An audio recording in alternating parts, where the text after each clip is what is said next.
This is episode number 240 with California artist Rich Gallego.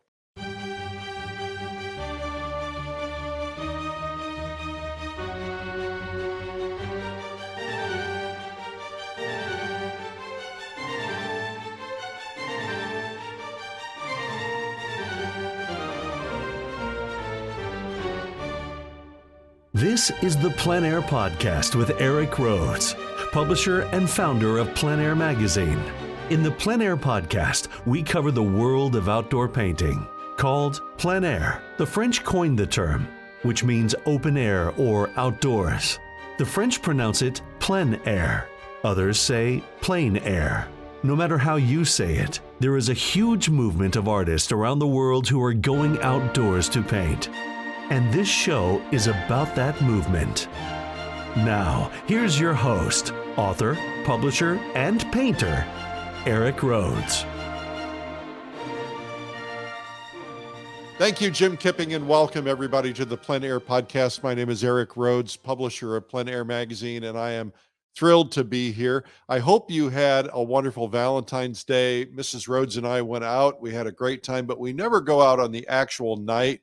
We always go out on one of the bumper nights. We went out the night before just to avoid the crowds. Anyway, I hope it was fun for you. I made a hand-painted Valentine's card that was a big hit, and it was one of the few chances I got to do some painting, although I've got to start tuning up because spring is already starting to come around here. Here in Texas, we're going to get the bluebonnet, fields of bluebonnets. We're going to get wildflowers. We're going to get all the blossom trees, and it's time for me to get out and start practicing, get my spring training in.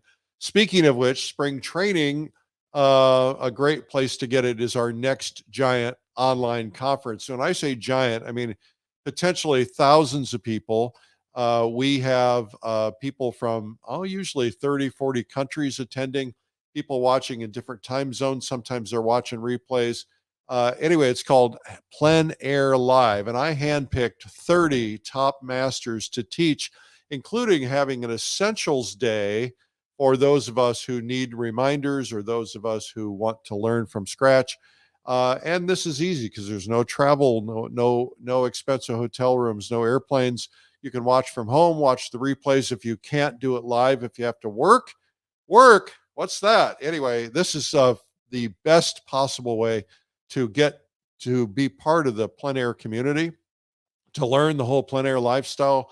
And I've got a brand new video up at pleinairlive.com on the plein air lifestyle. You want to go there and check that out. Anyway, even if you're somebody who doesn't go outside to paint, but you want to be a better landscape painter, you're going to hear and see the instruction from all these great painters, and it's a great place to go. And we were doing so. One of the attendees did some calculations the other day from our watercolor live event. And she figured out that it was costing about $15 per demo. So and you got a lot of variety. It's a really great way to do it. By the way, speaking of another opportunity for you, this May in Denver, the big 10-year anniversary of the Plein Air Convention, this is the place to be in the plein air world. And it's in person. We have about 80 top instructors coming, 5 stages, big screens so that you see every detail. And if you want to get really, really up close, we also have VIP programs. Anyway, this is going to be potentially the biggest in our history because Denver was like 1 minute away from being sold out when we had to cancel for COVID. And so a lot of those people are coming back and signing up but this is something you want to do. Anyway, it's 5 days of instruction. We go painting every day. You're watching on these stages. There's so much fun. It's really a lot of fun. It's one of my favorite times. We have TV star Jane Seymour is going to be joining us that week. And we also have C.W. Mundy is coming in, and a load of top artists, too many to mention here today. But check it out at pleinairconvention.com. Now, my guest today is a rock star painter. His name is Rich Gallego.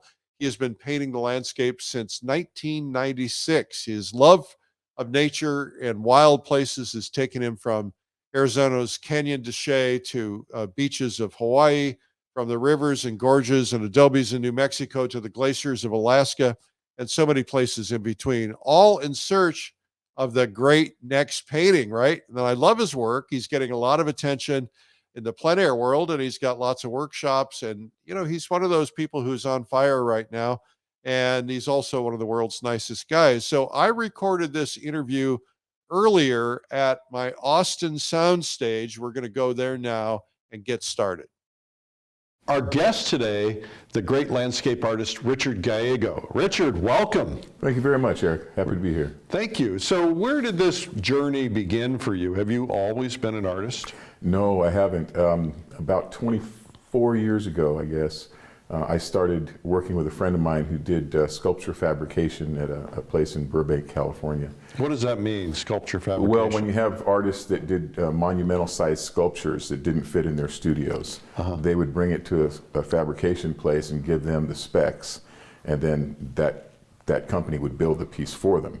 And the artist, of course, still gets credit. It was their concept and their specifications. So I was working there with a friend part-time, and on the weekends we'd go out to sculpture gardens and kind of refurbish things as they needed. And it just was kind of an introduction to the art world for me. And so shortly after that I started drawing and doing a little sculpting myself. And I found that it didn't offer the immediate gratification that I guess I wanted at the time. So I did more drawing and painting, and it kind of evolved from there. So drawing and painting, was this something that you were just kind of being self-taught, or did you get some instruction? No, at that point it was all self-taught, and the more interested I got in it, the more I sought out resources like books and magazines and that sort of thing. And unfortunately at that time there wasn't, a streamlined publishing available to look at all their resources. But yeah, I just started doing things on my own and found that I really enjoyed it. And a little while later, when I met my wife-to-be, we weren't married then at that point, but nobody ever is when they first meet. Yeah, true. Yes. So, no, she said to me one day, you seem to really like painting, and I know that you like being out in the wilderness. I like backpacking and all that kind of stuff. She said, you should do like those people that go outside and paint there. And I didn't even know what she was talking about at that Smart point. woman. Yeah, she's proven that many times over, actually. Yeah, so I said, oh yeah, that would be fine. I'd do that, I guess. Well, I had I think a birthday coming up a couple weeks later, and she surprised me by buying me a French easel. And in truth, I kind of blew it off a little bit. I wasn't planning on going outside to paint, but then she gets me this easel. I got to put it to use, or she's going to be offended or hurt, Right. So at that point, I took a day off of work and I went out to Malibu Creek State Park and I set this thing up and I started doing an absolutely horrendous painting. And about 10-15 minutes into it, I stepped back and I just was overcome with this feeling of, this is the best thing ever. Yeah. I mean, it literally hit me that hard, that quickly. And I was absolutely hooked from that point on. Well, let's talk about plein air painting for a minute, and then we'll get back into your history. But it does have that impact, and of course it's a huge movement now. It's grown tremendously. Why do you think that is? What is it about plein air painting that just makes the experience so much richer? Well, I mean, I suppose that the things that attract me to it are true for at least some of the other folks that are involved, but I can speak for myself and say I do love being outdoors. I do love experiencing nature firsthand. And when you're outdoors painting, you're getting a complete sensory experience, right? You're engaging all your senses. Oh, completely, yeah. You're seeing the sights, you're smelling the scents, you're hearing the sounds, and all of that together. And then I think a lot of us just naturally have something of a creative urge. Yeah. And if you give it an opportunity to manifest itself, this is the kind of thing that happens, I suppose. So there are a lot of other benefits to plein air painting. Oh, yeah. Talk about those. So for me, it's been a really interesting journey in that I find a lot of metaphors for other parts of my life, okay? In having observational powers, they say that learning to paint is really learning to see, right? Mm-hmm. And that's helped me in other parts of my life in the sense that I recognize that if I'm not seeing things clearly, I can't react appropriately to them. And by going out to paint, one of the first things I learned is I have to be able to observe things clearly. And then you have to be able to sort through what's important and what's not important. Well, there's a lot of situations in my life where I use those same skills to make a better decision.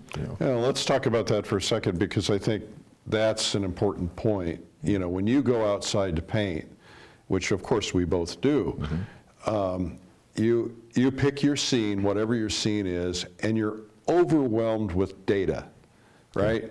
I mean, there's details and leaves and rocks and sunshine and clouds and shadows and, all this data coming at you. Yeah. How do you deal with that? So for me, somewhere along the line, and I'm sure it's from reading, interviews and books about other artists that I admire, you start to realize that the important thing is, what is your response to the scene and what is the essence of the scene? Because, it's very rare that we have a scene laid out in front of us it's perfect to paint it exactly as it is. Although, early in the process, that's what most of us try to do. We're just trying to render everything so that it looks like what it looks like. But over time, you realize that there are some things that are extraneous and you need to edit them out. And I've come to realize that there's a big difference between simple and simplistic, because simplistic means I haven't taken the time to edit out the extraneous. And simple means I have done that, and what I'm left with is the essential. And that's when I'm able to get the essence of a scene. And again, it's a metaphor for life as well, right? You get rid of all the garbage that just gets in the way. Well, this is a natural reaction. I think most people, when they start painting, they're trying to make it look like a photograph. Sure. And not that there's anything wrong with that. Everybody's got their own direction, their own thing. That certainly was my case. Yeah. And what happens then is, once we kind of learn the core root techniques, and you've got it to the point where you can produce something that looks almost photographic in nature, then all of a sudden it doesn't seem to be as satisfying. Yeah. And that's when all of a sudden you start becoming an artist instead of a renderer. Yeah. Is that a word? Well, it can be. It's sort of just a recording device, right? Yeah. Yeah. There's a continuum, obviously, from absolute beginner to, I suppose, at some point, if you're fortunate enough to master. And somewhere on that continuum, you start to realize that things people might say they don't look quite right. I think it's almost more of a feeling. They don't feel quite right. And again, what I've figured out, at least for me it works, I have a scientific approach to a lot of things, okay? And so I start thinking, okay, why is this painting not feeling right? And it's the sort of thing you're talking about where it's almost photographic, because I've looked at something over at the far left of my composition and I've rendered it in high detail. And then I've moved to somewhere else and I've done the same thing, and it's the same level of detail all across the panel, right? And you end up with something that it's not really the way we experience the world as human beings. If I can digress for a moment, we're hunter-gatherers, okay? And we are hardwired to look at something, focus on it, and everything in our peripheral vision at that point, we can still see things, but not with the same level of detail, okay? So, whatever we happen to be looking at, that's our focal point. Well, if you're going to show somebody a picture, a painting, where there's one thing that's supposed to be your focal point, you can't have the same level of detail everywhere. And if you do it that way, and this is why painting from a photograph can be a little bit of a trap if you're not aware, what happens is the viewer sees the painting and they're experiencing the world as if it's a photograph. They're not experiencing it as a human being would experience it. So knowing the difference, you can paint from a photograph, but you got to go back and make those adjustments and make sure that the highest level of detail, more chroma, harder edges, whatever it may be, is reserved for the focal area, not the periphery. So there's a great debate about this. Yeah. And I won't mention names. There are artists out there, very well known, very prominent, who believe the opposite, and that is that you want to represent nature like someone would experience it. In other words, you look there, that's in focus. You look there, that's in focus. And then the other side of that argument is I want to control the experience that they get. I want that to be in focus because that's the thing that I love. That's the thing that really turns me on. And I want everything else to kind of blend so it feels like peripheral vision. And I would say to that person, you're right. And that's why you might do 4 or 5 different paintings of the same scene. Because in one of them, that rock is your focus. In another, that tree is your focus. In another, the relationship of these other 2 shapes is your focus. Right. So you can make anything the focus, but if you try to make everything the focus, and we all have different artistic sensibilities. For me, it becomes confusing, distracting. So if I have an idea that's clear in my own mind about what I want to say about a scene, I want to make sure that I get that across, without any confusion. And so for me to paint everything with the same like photographic level of detail, it just doesn't work. And there are people that paint from photographs and make lovely paintings, really wonderful work. I think it's important to know how your own brain works. My brain has been hardwired for science for a long time. I had a previous career that We're going to required talk it. about that. Yeah, and so I realized that if I start getting too detailed about things, it can get way out of hand really quickly. So there are also other benefits to painting outdoors, and I want to touch on those because some of the people who are listening to this might not be aware of those. Okay. There is the, how could I say this? The impact or the change on how you paint versus how you would paint in the studio. What are those things? Well, I think, again, speaking for myself and knowing how things work in my own head, I just know that I tend to do better paintings, I believe, when I'm painting outdoors. Do you ever use photos? I'll use them from time to time, but I have to be very, very careful about them. And it's only if I'm someplace that's absolutely, stunning and I don't have time to paint. Yeah. Right? But frequently what I'll do is I'll do a plein air piece and I'll use that as my reference and not photos. Because again, I'm wired in such a way that if I have the photograph there, it's really easy for me to start going too much towards photorealism. And when I say too much, look, if you like photorealism, I guess there is no too much. Yeah. But for my personal aesthetic, that's not what I want to do. Yeah. So I have to, know myself and know what my limitations are. And I find that I do better work if I'm at least getting my references outdoors. People tell me that people who have painted in the studio their whole lives, oftentimes painting from photographs, who've never painted outdoors from a reference, they tell me it changes their work. Why is that? Well, I suppose it's got to have an effect. If you go from a controlled environment, the light is controlled, the sound is controlled, there are no wild animals approaching you, whatever it may be, right? And then suddenly you put yourself out in the middle of nature. And there's so many other things to contend with, right? Over time, when you learn to deal with those things, I think you realize that you've got to at least start quickly because you've got to get your light and shadow patterns nailed before they change, right? So there's that. And then I think the way we perceive color in reality when we're out in the middle of it is different than the way a camera records it. Yeah. You don't get a lot of bounced light in a camera. Well, I'm not a photographer. Maybe it's just that I don't know how to photograph things well. But when I look at photographs, I don't see a lot of reflected light in the shadows. But when I'm outside, I can certainly see that. Well, photographs lie. So at least a typical photograph lies. Right. There are photographers who know how to overcome this. But most of us, if we take our phone and we take a shot of something, it's going to blow out the sky. Yep. It's going to darken the shadows. You're not going to see the color or detail in the shadows or the reflected light. And the other thing is that it changes form.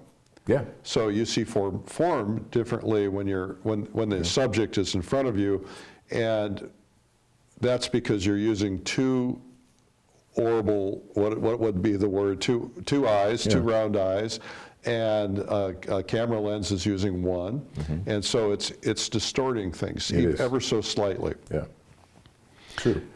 Now, I think one of the things that's been really exciting for me, I discovered plein air painting, I don't know, 20-ish years ago probably. My wife was pregnant she couldn't stand the smell of the paint. I was painting in the back bedroom. Yeah. I had to go outdoors. I didn't know anybody did that, like your wife, pointed out to you. Well, one of the benefits that I have found is that you make a lot of friends. Oh, absolutely. And to me, that's been a lifesaver. Yeah, no, it's interesting that you say that, because I'll sometimes joke with some of my students that, the fact that I teach plein air painting, and I do it quite a lot, it's really just a ploy to get more friends, because almost all of them become good friends. Some of them, in fact, have become like my biggest champions in the art world. Yeah, that's definitely a benefit, because you're doing something, you've got a shared passion for something and it doesn't matter if you have nothing else in common with these people. If you have that, it's something that you can, I've got friendships over 15 years at this point that are based just on our love of plein air painting. All right, you remember we were at the Plein Air convention together, and I went on stage and said it's the new golf, because you're outdoors, you're with friends, you're challenged. Yep. You're in nature. You're outdoors, you're in nature, you're being creative, but you get all these other benefits that you don't get in golf. Golf, you're getting frustrated. We get frustrated painting, but it's not about a score. Right. I just think it's a tremendous lifestyle. Oh, I completely agree. I mean, it's allowed me to travel to places that some of which I wouldn't have otherwise gotten to see. And for me, one of the biggest benefits, there are times when somebody will say something, really generous, like, oh, they see your painting and they say, oh, you have a gift. And I smile and I try to be gracious about it, because, first of all, I know that there are plenty of painters out there that do phenomenal work, okay? Yeah. But when someone says something like that, I always think, yeah, I do have a gift, but you don't quite know what it is. And what it is, from my perspective, is in order to do this reasonably well, you have to be able to see nature on a level that most people don't, right? I mean, most people, they're driving down the street, they see this vertical brown cylinder with a bunch of green things around it. They say, oh, that's a tree, don't drive into it. Survival mode says, that's all the information I need, avoid driving into that. But if you're gonna paint it, you've got to see all the different positive and negative shapes. You have to see the color and temperature and value transitions. And so you start looking at the world differently all the time. I see things now, I'll be out just driving and I'll look at a scene and I'll see it in paint. Now, I've tried to do that sometimes, but sometimes it just happens, and I can imagine what it would look like in paint. And the gift is I get to see the world at a level that most people don't. And it's just from painting. That's it. And that's your everyday world. Yeah. Yeah. You're driving down the road and you're seeing things that other people don't even notice. Right. They're seeing a sunset, you're seeing the variation of colors in that sun. You're seeing so much more depth. I think that's a real benefit, the eyes Absolutely. of an artist.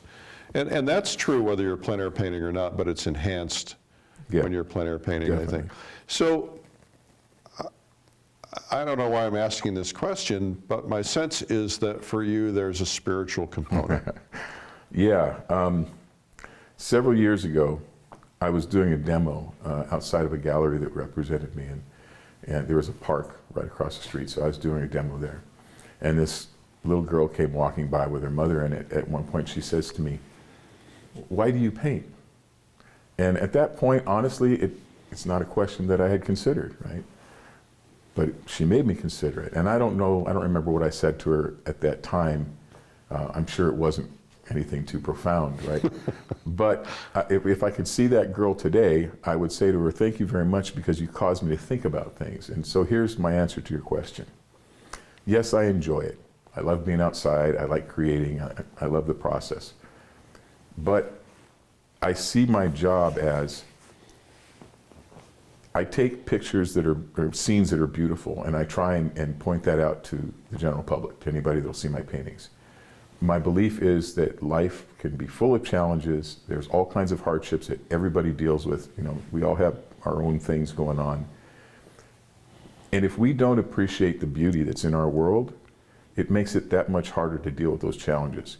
I know for a fact that when I go out and paint and I get to see some stream and an overhanging oak tree or whatever, and I get to spend the morning, kind of communing with that, just experiencing that, it puts me in a better frame of mind. I'm more appreciative because I know that there's beauty and wonder in our world, and that just puts me in a better state of mind to handle whatever problems I'm dealing with. I believe beauty enhances our lives greatly if we let it. In Japan, there's a concept called forest bathing. There's a Japanese term, I don't know. And the idea is that people who are living in city areas are they're living this constant stress of noise and activity and everything going on around them. And they're finding that if people will get into nature or go take 2 weeks and walk through the woods, it has a profound impact. And yet you're doing that on a kind of daily basis. That's Well, I've become an addict. That's the thing. I get it. Well, that's the thing is you get to a point where you want to be outdoors. Yeah. I always talk about when I was a photographer before I was a painter, I would fly around the world to different locations to see these beautiful spots, and I'd walk up, I'd frame a shot, I'd click the button, and I'd move on. Yeah. And I always used to think, oh, these people are picnicking here, how silly, what a waste of time. And now when you're standing there in front of a scene for an hour, 2 hours, 3 hours, 4 hours, whatever, you're seeing things in that scene you would never see in the first hour.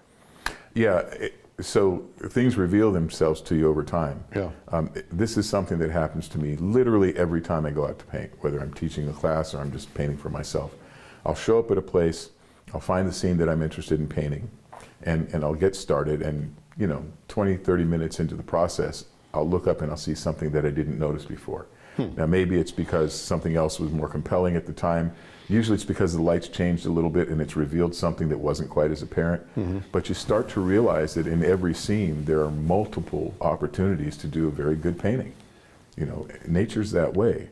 And you talked about the spiritual component to this. I'm not going to get preachy on anybody, but for me personally, God's given me a particular set of skills. He made me work for him, that's for sure. But I figure I got to do something with them. I got to do something, beneficial with them. And if pointing out the beauty that's in our world to other people is what I can do, then I'm going to do it. Because as I said, I think the appreciation of beauty has a profound effect on the way we live our lives. Absolutely. Yeah. So what's your best pitch to somebody who's watching to give it a try? Because it's kind of overwhelming. Sure. Would you say that, this is a question before you answer that one. If you were going to recommend to somebody to take up plein air painting, would you say just go outside and learn to paint, or would you say learn to paint and then go outside? Well, I'd probably tell them to go outside and learn to paint. And the reason for that is that's kind of what happened to me. I was painting a bit before my wife gave me the easel and said go outside, right? But not to any great degree. I wasn't learning anything much. I was just kind of experimenting, pushing the paint around. And I have the benefit of learning most of what I learned while doing it outside. And the reason I say it's a benefit is because I've had students come to workshops who have said to me, oh, I've been painting in the studio for 20 years. I sell in galleries. I do this, I do that. And then within 2 days of the workshop, they're in tears because they can't make sense of what's in front of them.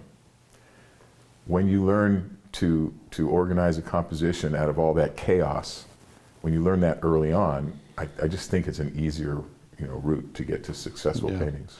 Well, I wonder about, I certainly don't disagree with you, but I wonder, I'm always telling people go outdoors and learn to paint. Yeah.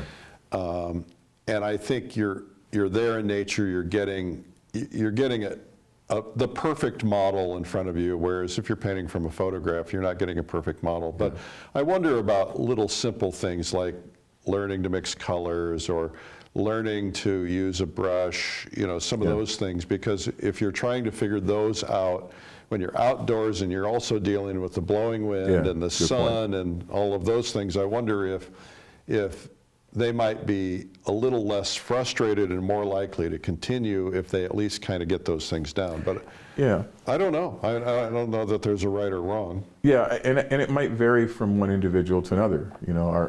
Our brains work different ways, and That's so true. there might not be one perfect recipe. But yeah, there is obviously some logic to learning how to paint a sphere and a cylinder and that sort of thing. And I was starting from the point of having done some drawing, and understanding shape and form and that sort of thing.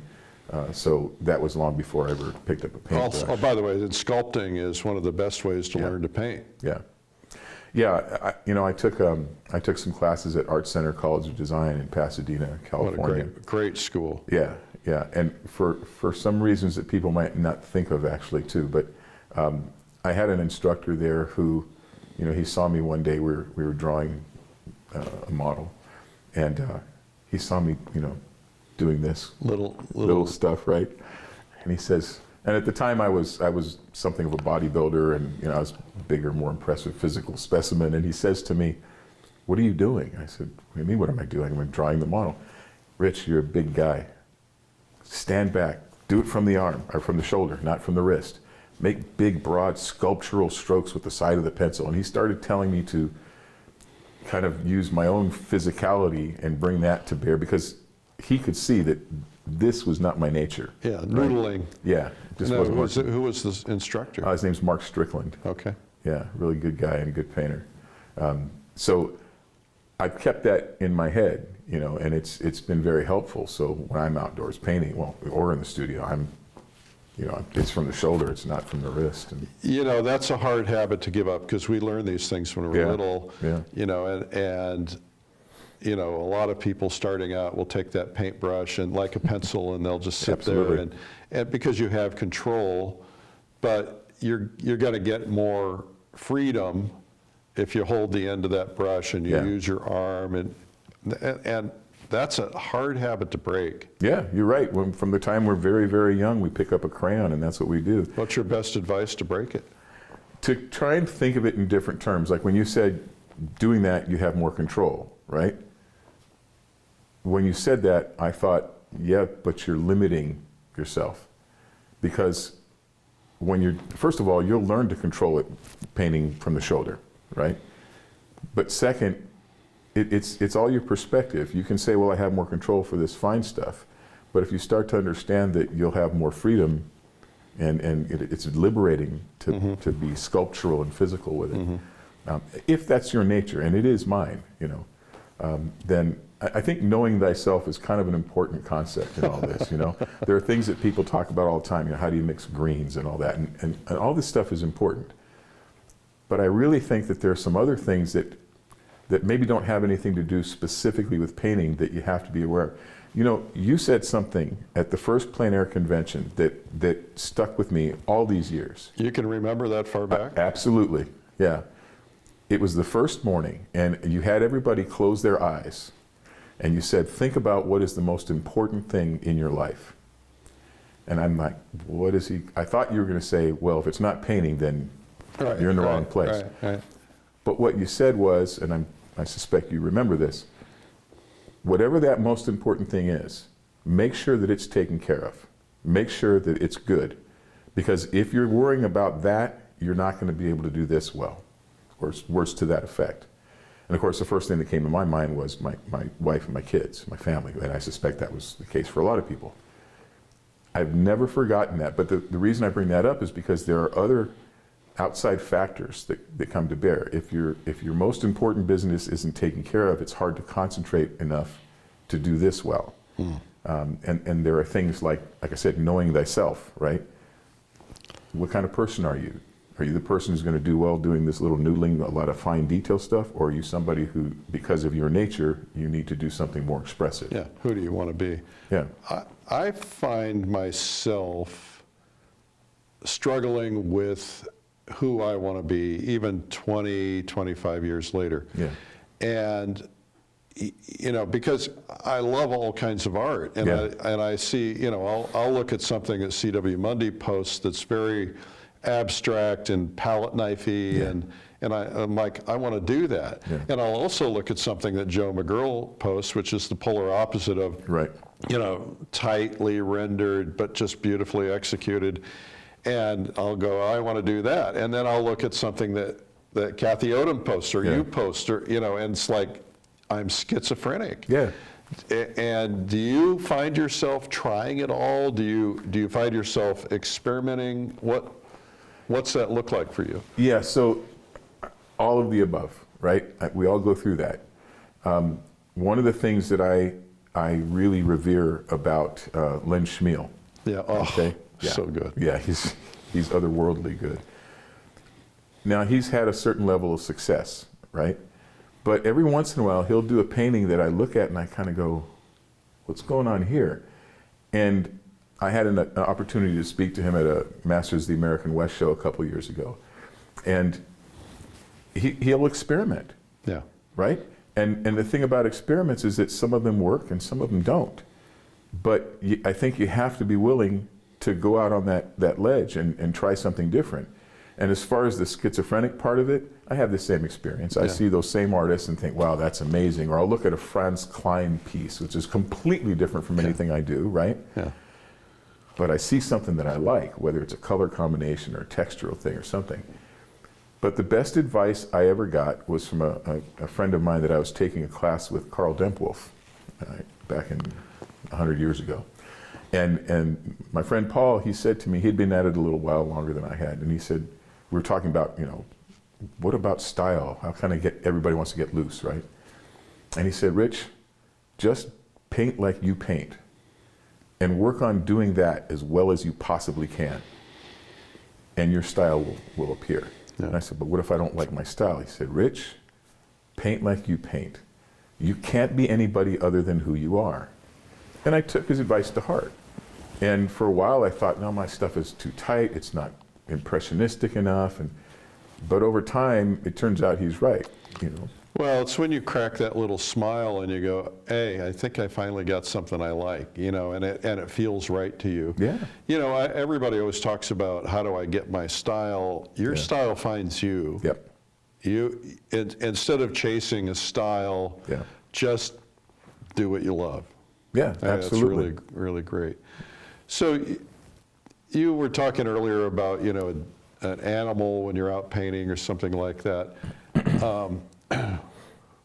There are experiences that you've experienced when you've been outdoors painting. Do any of them come to mind? I love to ask this question because everybody has different moments. Sure. Yeah, the first couple that come to mind are, I was doing a painting, it was a commission piece in Florida. And I was up near Cape Canaveral, and there's a wildlife refuge there, Merritt Island, I believe it's called. You know where that is? Yeah. So I'm at Merritt Island Wildlife Preserve, and I had gotten there early in the morning. It was pretty cool outside, and as the day warmed up, I'm painting this scene, and it's going, okay. And I start hearing this sound off to my left side, and it sounds like this, puffing, this. And I turn, and there's like a 6-foot-long alligator sunning itself on the bank. Oh, no. Right? Yeah, I kid you not. And it's maybe 30 feet away from me. And okay, well, he doesn't look like he cares that I'm here. He's not up on his feet or anything. He's just kind of laying there flat. Looks like he's trying to warm up in the sun. And I got a painting to do. And so I just kept painting and looking over at the alligator. And so instead of looking at my scene and looking at my panel, looking at my scene, it was panel, scene, alligator, panel, scene, alligator. It never moved. It didn't bother me. And how far away was he? He was about 20, 30 feet away. Yeah, they can move about 20, 30 feet in about quick. 5 seconds. Yeah, I know. Yeah. Believe me, I know. So there was that one, and then there was a time out in Southern California where, not too far from my home actually, where a friend of mine and I had pulled off the side of a road, and it's out in a rural area, and we set up to paint this scene, and there's a fence that, there's an easement from the side of the road that's about 15 feet wide or so, and that's where we were. We're not crossing the fence, and it was posted, private property, but we're not on the private property. And we're painting away, having a really good time, and rather suddenly this pickup truck comes racing out this dirt road and comes up to where we are, and there's a man and a woman in it. The gentleman gets out, and he is hot. He's mad. He wants us out of there. We have no right to be there. He's yelling and screaming. And we're kind of, well, what's your problem, pal? We're not doing anything but painting, Well, turns out he'd had some kids that were partying on his property on weekends at night, right? and they're leaving beer bottles and all this other stuff and whatever. And he was just fed up. And he didn't bother to stop and ask, what are we doing or who are we? He just assumed that we were the people that have been doing this stuff. So after a few minutes of talking to him, and his wife, thankfully, was more of a voice of reason. She's saying, well, now, wait a minute, you don't know who these people are? You know? Well, my friend and I were doing paintings for a joint show that we were going to be participating in, right? So we ended up inviting the couple to the show, and it got turned around and everything was fine. But for a minute there, you know, you're wondering, is this guy going to lose his mind? Because it was so out of Have you control. ever, you're a big guy, strong guy, but have you ever felt unsafe out there? No, the only time it was ever anything like that, you know, a lot of times when I'm out painting, I'm teaching a class, and a lot of my students are women. Yeah. And anytime I have students at all, but particularly women with me, I always assume that it's my responsibility to make sure that they're safe. Yeah. That's just, you know, I'm a little old-fashioned maybe, but So that's you're it. packing heat? I cannot confirm or deny any of that. I'm making sure that I can take care of who I need to take care of. Yeah. And we were at a place where there was a park nearby, and it happened that there were some people that looked somewhat nefarious, probably gang members. And at a certain point in time, a couple of them approached us, and I didn't know what their intention was. So I kind of got out in front of my group and said hello to them, you know. And once they asked what we were doing, and once I told them what we were doing, their mood changed completely. And there, as it happened, there was a hill there that had a cross up on the top of it. Yeah. And I wasn't painting that, but I did see it. And one of the guys said, "You see that cross up there?" I said, "Yeah." He said, "Yeah, my friends and I brought it up there. You know, they had a friend that passed away, and they hiked up there and dragged it." Gave me the whole story of the. And so it started out as being somewhat tense. It ended up being diffused because I listened to them tell me about how they brought this cross up there and planted it up there. And that's been about it. That, you know, in 20 years or so of doing this, most of my interactions with people or animals have been overwhelmingly positive. Yeah. What I think is really interesting is that there's 100 stories. Sure. And, you know, we're all kind of in our little life, and we have our routines, and we kind of stay within our circles, whatever our circles are. But when you're out plein air painting, inevitably, somebody will walk up to you and start talking to you, and you know, sometimes you don't want to talk because you're painting, but sometimes you're engaging, and you'll meet people and hear great stories, and hear and learn things that you just never would have learned before, which I think is one of the great benefits of going outdoors. So before we wrap up, I want to get back to something that we talked about earlier, because we never really finished your story, but you said something about having, you think of things scientifically. Yeah. Tell me about that. So before I started painting, I had almost 31 years that I worked in an immunology lab at Children's Hospital, Los Angeles. And you know, my education was in biology, and you learn to think about things very precisely. And by the way, that does translate into your painting at some point. It was really a challenge for me not to paint every blade of grass and every little pebble, because of the way I was. You're one of these guys that understands how light is, how light is reflecting, and yeah, and that's one of the great things about teaching, actually. I have students that come out and they're thinking, I'm going to learn to plein air paint. And I'll teach them what I know. What they don't realize is, in the process, they're also going to learn about the physics of light. yeah, They're going to learn about Immanuel Kant's treatise on beauty and aesthetics. They're going to learn about peak shifting and asymmetrical rhythms and all these different things, neuroscience and art, because these are the things that I continue to study. And it's all, I suppose, has its root in my scientific background. But to me, if there's something that I can find that's going to make one of my paintings more engaging, I want to know what it is. I want to implement it. And so there's all these, you know, videos out there by neurologists and neuroscientists that talk about the connection in the brain between neuroscience and art and how things work. And so this is the kind of stuff I listen to, and I realized along the way, art is a language. It's a way of communicating, right? And that being the case, I'd like to have something interesting, hopefully even profound, to say. And in order to do that, I need to find every possible way that's available to me. And I realized also that one of the things people don't do sometimes is they don't do things to sort of elasticize their brains. If I can do things to challenge my brain on a regular basis, I believe what happens is I'll start to see opportunities that I wouldn't have seen before. And I've seen this happen. I've driven by a scene or walked past a scene and I say, oh, okay, that's a possible painting right there. And then over time, because I keep making things, putting things in my head that challenge my thinking, then I'll see something else in that same place that I never saw before. Maybe it's a pattern that I didn't recognize. I just believe that if you want to avail yourself of all the opportunities that are there, you have to be open to them. And in order to do that, you can't have a very narrow view of the world. I think, just like I said, I'll tell people, anybody can paint, but not everybody can paint well.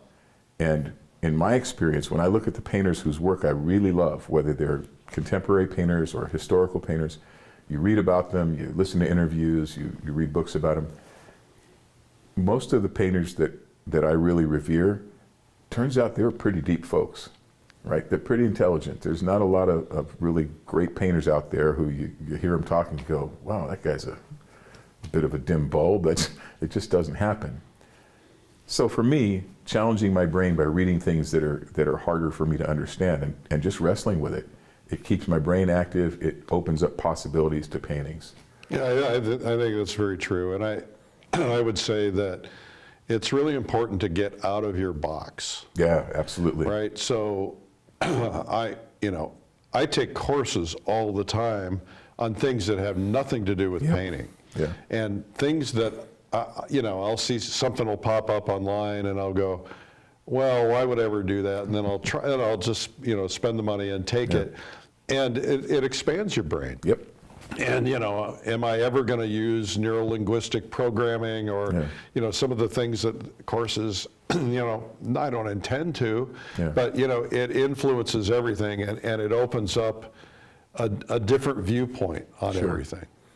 Yeah, and if you could look at things from as many different perspectives as possible, I just think that you're going to have more possibilities exposed to you. So. Well, you're a pretty deep guy, and this has been a real pleasure. And I'm honored to be able to have the time to spend with you today and to get to know you and help everybody else get to know you. And congratulations, you're doing a beautiful job in your work. Thank you very much, Eric. The pleasure and the honor is mine, really. I really appreciate this and what you do in general for the art community. Thank you, I appreciate that. Rich, you're really a deep guy, and I really appreciate you sharing your life and your experience in your plein air painting with us today. Thanks for being on the Plein Air Podcast. It's been my pleasure and my honor. Well, I love that guy. That's Rich Gallego. Thank you again, Rich, for doing this. Okay, are you guys ready to improve your art sales for 2023? It is time for the Art Marketing Minute. This is the Marketing Minute with Eric Rhodes, author of the #1 Amazon bestseller, Make More Money Selling Your Art, Proven Techniques to Turn Your Passion into Profit. Art Marketing Minute. I answer your art marketing questions. You can email your questions to me, Eric, at artmarketing.com, or there's other ways you can do it too. Now, I got to tell you, we have the Art Marketing Podcast separated, so it tags the end of the Plein Air Podcast, but it has its own podcast as well. If you're somebody who's not into plein air, that's a way you can get it. All right, Amadine, my producer, what is the first question? The first question is from Gary from Minnesota. I'm head down and neck deep working on my 2023 goals. One of the first goals is to build a body of work by the end of Q1. I'm obsessed with plein air painting and working with a well-known local artist under a mentorship program. He's helping me with my journey in finding my voice. So right now, my body of work is pretty much studies and a bit all over the place. That being said, I do feel some are worthy for show and sell. My questions to you are, what is your take take on building a body of work?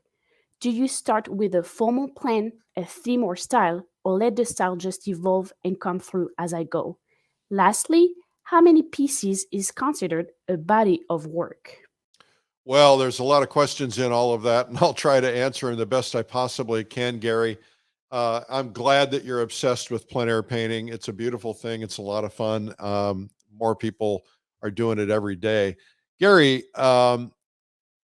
you have to make some decisions about what you want to do with your life. If you have the intention of selling artwork, then you've got to start thinking like a business person. And let's say that let's say I decided I was going to start selling scissors at the farmer's market. And so what do I have to do before I go to the farmer's market and sell scissors? I got to make scissors, and I got to anticipate how many scissors I need to sell to cover my cost of the farmer's market. I also need to say, okay, how much profit do I need to make? So let's say the farmer's market, I'm using a silly analogy, of course, but let's say the farmer's market table costs you $100 and your scissors are $10 each. You've got to cover 10 pair of scissors just to cover your cost, right? But covering your cost is of no value because if you go to the farmer's market and you sell 10 pair of scissors and you cover your cost, you haven't really got any value of that time. Now you've got to ask yourself, what is my time worth in making the scissors? What is my time worth in putting them in packages? And what is my time worth for standing at the booth for 10 hours on a weekend or 20 hours on a weekend? And then, okay, now what's my time worth? Now you add that to your cost because that's really a cost. And then on top of that, you've got to say, okay, well, how much money should I make? Now, when you're selling something, there's a thing called a cost of sale. A cost of sale could be involved in your marketing costs. So in your particular case, if you're at the farmer's market, right, the cost of sale is the cost of paying for the farmer's market, paying for everything else that, your time there. It's not going to include your cost of the scissors, but you need to keep that in consideration. So if you want to make money as an artist, you got to start thinking about those kinds of things, no matter what you're going to do. Now, you're not likely to be selling at the farmer's market, but you might be selling at an art show, a tent show, as I call them. Or you might decide you're going to sell in a gallery or otherwise. Now, you might say, okay, I'm going to do only originals, or you might say I'm going to do originals plus giclée prints or other kinds of prints. People who do art shows like to have something that people could buy for $50 or $100, and so they have print bins, and they'll have prints of a big hanging painting. And maybe they never sell the original. Maybe their intent isn't to sell the original, but they have those prints handy. You got to kind of decide what's right for you. I'm going to talk galleries today because it kind of relates to your question. If you want to get into a gallery, then a body of work is critical. Most anybody can do one good painting. I see a lot of people who show a painting that they did, and it turns out that they didn't really do most of it because the workshop instructor did most of it, but their signatures on it, right? And galleries know this, but can you provide them with dozens of consistently good paintings? See, galleries want to know that you're consistent, that you've got a body of work, and they also want to bring you on knowing that you can provide consistent work and provide enough inventory to sell, because they're in business to sell product, right? And you are the product. So yeah, you need a body of work, but not just for galleries. You also need a body of work for yourself. If you plan to sell in any way, whether you're selling direct online, whether you're selling art shows, whatever your method of selling is, you have to have some inventory, because if you go to an art show and you don't take enough paintings, you don't cover your expenses. You got to go to the art show with more paintings than you think you're going to sell. And what if you sell out all of those? So it's always better to have some more in your truck, right? Same thing with your warehouse. If you're selling online, you've got to have some paintings tucked away so that you know. So I start by doing projections. I start by saying, how much money do I need to cover my expenses? How much money do I need to make? Now, you could say $100 million, and that's fine, except it's not likely to happen, at least not right off the top, right? You got to kind of take it in steps. So if you've never sold a painting before, you've got to get used to selling a painting. You've got to probably start out at a lower price point, establish a collector base, et cetera, and get to where you want to be. And so you're really, I don't want to be crass about this, but you're really selling inventory. You're creating inventory to sell. Your scissors, right? Your inventory, your living is dependent on your inventory. And so if you want to make, I'm going to use round numbers, they're not real numbers, but let's say you wanted to make $50,000. And let's say that you sell your paintings for $1,000. Well, you just need to sell 50 paintings. And by the way, if that's $50,000 net that you need after taxes, then you got to sell, more than that, because taxes are pretty high depending on your bracket. So, and you also need to know that not every one of the 50 paintings is going to sell. So you need to do more than the 50 paintings. So I'd start there. In terms of a formal plan or theme or style, I'm kind of a shoot from the hip kind of a guy. I'm not big on spreadsheets. I use them all the time. I have to use them in business. But I don't know that you have to have a completely formal plan, but it is a good idea to have some goals and try to hit those goals. Because if you don't have any goals, you don't know what you're aiming for. But let's say you want to get into a gallery in 3 months. Well, that's a whole nother topic, getting into a gallery. I'm not going to address that now, but let's say that you have a plan and you have somebody who's going to look at your work in 3 months. They want to see your body of work. Then you're going to have to do 20 to 30 good paintings. Now, a gallery might say, oh, I only want 5 paintings, but they might also say, hey, I want to do a show. I got a contact from a gallery. They want to do a show. And I'm like, no. And they said, why? I said, because I don't want to do 50 paintings. I don't have that much time. So I turned down the show. But I think that, if you have that opportunity and you can do it, do it. But let's say they want to see 20, 30 good paintings and you have to do 10 a month for 3 months. That's not likely because that puts you under a lot of pressure. Most of us can't paint 10 good paintings in a month. Some people can, especially if you're a plein air guy and you're really, really fast and your plein air work is sufficient. But determine how many you can do and then set a goal. Let's say your goal is in the year 2023, I want to have a body of work that I don't touch, that I'm going to offer to a gallery or two, and I want to have 30 paintings, 30 good paintings by the end of the year. Then set that goal. And then you say to yourself, okay, how many do I have to do once a month? Now, my friend, artist Heine Hartwig once told me, you can't make money at painting unless you learn to paint fast. So you might keep that in mind, but don't sacrifice quality for speed. You're learning, you're growing, maybe at some point you'll get there, but take it appropriately at the pace you need to. But produce what you need by setting up a body of work. Now, you also asked about theme. Some artists will do a theme for a show. Maybe they'll do a theme on Volkswagens or something. I don't know. I had Rusty Humphreys. I gave him an idea. He did a theme on 30 on 30, the US 30 barns on 30 or something like that. It was a gimmick, but it worked. It was effective. It got attention.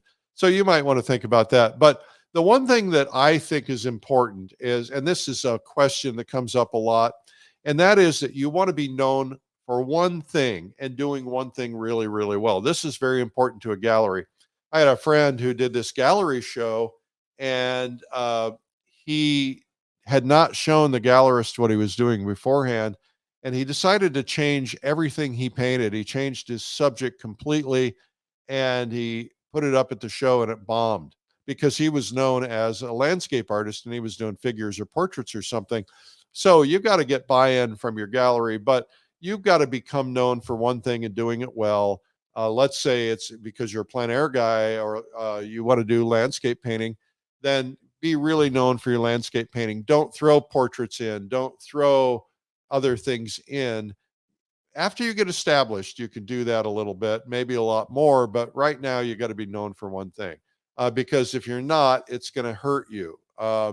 Just pick one thing and do it really well, master it. Okay, Amandine, what's our next question? The next question is from Anthony from Metro Detroit, Michigan.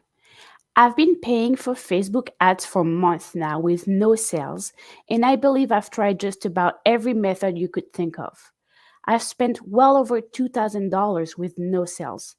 A year and a half ago, an online art gallery reached out to me and I signed with them to sell my art. They take 50% of all sales. They've sold 4 of my paintings, including my most expensive piece at the time for $5,000. My question is, should I just stop paying for ads myself and just rely on the online gallery to sell my work, or keep paying for ads until I figure it out?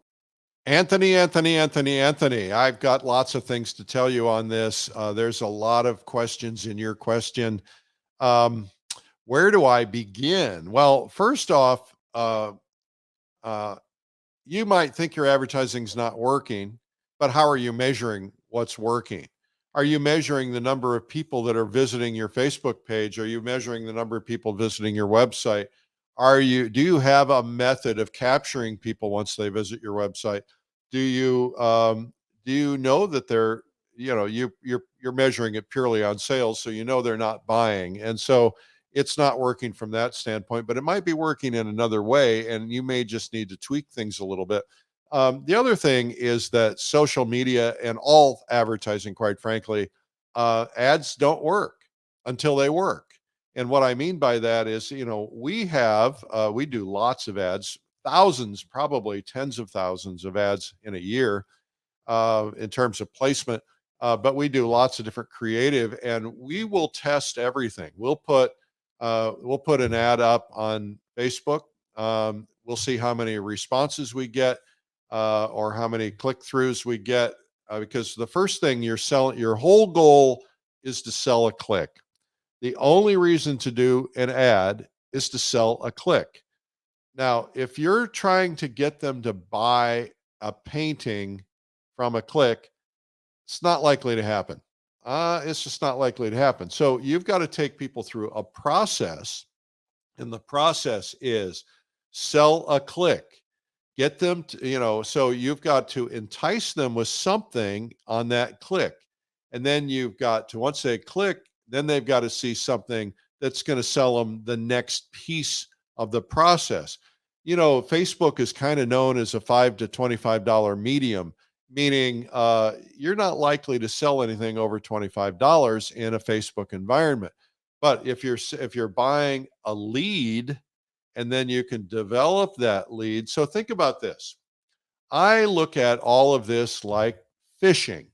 I'm not a big sportsman, but fishing. So, right, you throw your line in the water and you pull the thing back and you hope to catch a fish. Well, everybody wants a big fish, right?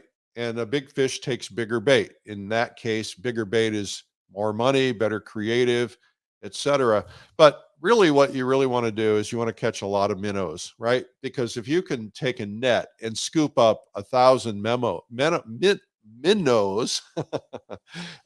then you can put them in your own fish tank, and then that fish tank, you feed them and you grow them. So what I'm saying is, if you can pull leads in and then get them on your newsletter, and then you develop them by sending your newsletter, telling them what's going on in your life, and showing them. I've got a whole thing on newsletters in my book, showing them your latest artworks and so on, getting them more familiar with you, then that's a very good thing to do. Now, you don't want just anybody. You want to write your ads so that they repel people as much as they attract people, because you don't want to pay to get people. First off, you're paying per click usually, but you don't want to pay to get people who are never going to buy a thing from you. You don't want 12-year-olds coming in. And even though it might be a nice ego thing to have somebody looking at your art, you only want people who are going to buy your art in your particular case, if you're trying to sell art. So there's a whole lot of different things here, but one strategy is to offer something for free, like an ebook, and then that ebook of my 50 best paintings, and then they get that ebook, you get their email address, you say, I'm sending you the book and I'm adding you to my newsletter list, and then you send them your newsletter, and then maybe you send them some promotions from time to time. If they leave you, you have to stop sending them stuff legally. So that's one thing. The other thing is, I try, as I mentioned, lots of different copy. Testing is everything. Test everything. You know, test 2 different versions of your ad, 2 different images or 2 different headlines, and see which one pulls them in better. And then that's what you call your control. Once you get a good control that's working, then you always try to beat that, right? So test everything. I have probably spent more than $1 million on Facebook alone, and I'm not an expert. I employ experts and I talk to them all the time, and I know a lot about selling on Facebook and Instagram and other things. But um, the big issue here is that you might be fishing in a pond that doesn't have any warm fish. What do I mean by that? Well, there are 2 types of audiences. There are warm audiences and there are cold audiences. Warm means that they know you. Real warm, they know you and they like you, and they trust you. You know, the warmer they are, the better they are for you, and the better or more likely they will become a customer for you. So it's kind of hard to get warm audiences in Facebook. Now you can get them. You can retarget people who follow your Facebook page, but you don't know if they're buyers or not. You can retarget people who visit your website. Um, if there's a certain, you have to have a certain number to be able to do that. And then you're being able to warm them up. And so you put things in front of them. And sometimes a strategy for advertising, by the way, is you don't want clicks. And so, for instance, if you just want to put artwork in front of them so they're seeing your latest artwork, and you're warming them, you put artwork on there, but you don't put a call to action on there, because then you're not paying for the click, but you're getting the exposure, right?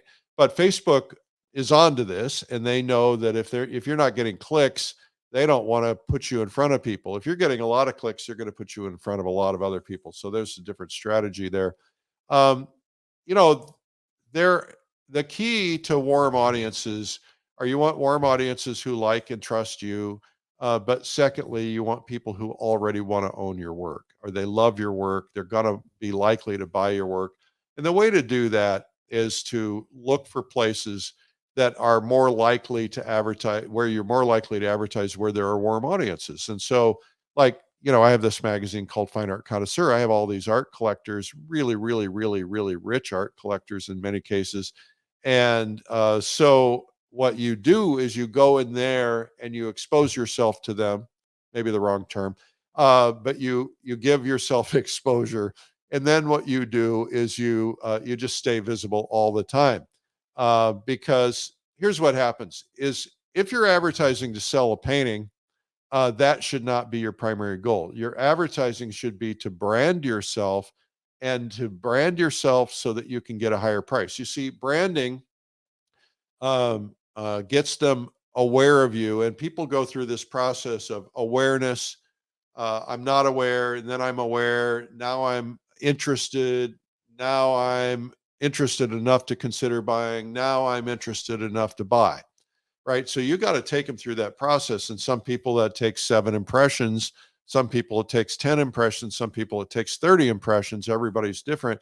But that's why you got to stay there constantly and be in front of them constantly. We have a lot of artists who do branding, who have built their names and reputations. And when you do branding, you're also appealing to the emotions of the people. You see, because emotions are what sell products. And so status is an emotion, right? How do I compare, to my neighbor? If I own a, George Carlson painting, that's a big deal, right? So everybody's like, wow, you own a George Carlson painting. You feel good. You can beat your chest. And so that's status, and status comes from branding. George Carlson's brand was built up over lots of successful wins at art shows and successful sales and things like that. That all builds brand. And so you want to take that as a process. Now, it takes time to build a brand. It doesn't happen overnight. You can still sell paintings through that process, but if you get a good brand, you get more money for your paintings, you get more demand, you get invited to more things. there's a lot of other things going on. So this is very complicated. I recommend you read my book as a starting point. Don't think of advertising as making a sale. Think of it as getting leads. You've got to track your numbers. Develop a cost per lead strategy. What percentage of your paintings sold are you willing to give up for advertising? Well, it should be somewhere about 10 to 20% in the beginning, maybe even more in the beginning, because you have to establish yourself. Like some people will pay half of the ad that a gallery runs, and that way, you're branding yourself with that major gallery. You go to that gallery and say, "Listen, I'm in your gallery anyway, and I'll pay for half of the ad." And the gallery gets the attention, but they're promoting you. That makes you look better. It helps them sell. That helps them brand. And, it's a win-win deal. So there's a lot of things you can do. Choose cold or warm audiences, but I always try to go for warm. Facebook targeting is probably not enough. Facebook isn't selling a lot of art for a lot of people, but it is selling. Probably the place it's selling the most is people who follow your actual page. Here's the latest painting I've done. A lot of artists buy paintings and a lot of collectors buy paintings. The key is, how do you get collectors, real collectors, to know you and follow you on Facebook? And the way to do that is to go on LinkedIn to collectors groups and start commenting on posts. Don't ever promote yourself, just comment, do smart things. Then they start looking for you. They look you up on LinkedIn, and then they look you up on Facebook, Instagram. They follow you, and the next thing you know, they're buying paintings. There's a lot to all of this. You paid a high cost of marketing for that online gallery, 50%, but that's what we all pay for galleries. Most of us pay 50% for our galleries on consignment. And that's worth doing. So I recommend you keep your online gallery, try to get a couple more galleries, look for other ways. You don't ever want to have all your eggs in one basket, because sometimes people drop eggs, right? So galleries go out of business, things change for online galleries. There's a lot of things, but try to spread your risk. Anyway, that is today's Art Marketing Minute. This has been the Marketing Minute with Eric Rhodes. You can learn more at artmarketing.com. Well, I hope you will join us at the Plein Air Convention in 2023. Go to PleinAirConvention.com. But sooner than that, I hope you will join us for Plein Air Live coming up in March. That's PleinAirLive.com. It's worldwide. And this is a chance for those of you who've never been able to come to the Plein Air Convention. It's pretty cool. We've got a massive number of people coming already. So we hope that you'll join us. And please consider subscribing to our magazine, Plein Air Magazine. It's at PleinAirMagazine.com. If you've not seen my blog where I talk about life and stuff and things, stuff and things, highly technical terms, check it out. It's coffeewitheric.com. You can get it for free. It comes on Sundays. It's called Sunday Coffee, coffeewitheric.com. And I'm on the air daily on Facebook. My show is called Art School Live. I always have visiting artists, hundreds of artists doing demonstrations. You can find them all on YouTube at Art School Live, and you should subscribe there. We just passed 100,000 subscribers. That's kind of fun. Noon Eastern every weekday. We started with COVID. We went 7 months, 7 days a week. And since then, it's been every weekday since then. Hit the subscribe button when you go. All right. Thank you for doing that. Follow me, please, on Instagram. It's at Eric Rhodes. Also Facebook, TikTok, all those things. And anyway, thanks for tuning in today. I'm Eric Rhodes, publisher, founder of Plein Air Magazine. Thank you for your time today. I appreciate it. I'm honored. It is a big world out there. Let's go paint it. We'll see you. Bye-bye. This has been the Plein Air Podcast with Plein Air Magazine's Eric Rhodes. You can help spread the word about plein air painting by sharing this podcast with your friends. And you can leave a review or subscribe on iTunes so it comes to you every week. And you can even reach Eric by email, eric@pleinairmagazine.com. Be sure to pick up our free ebook, 240 plein air painting tips by some of America's top painters. It's free at pleinairtips.com. Tune in next week for more great interviews. Thanks for listening.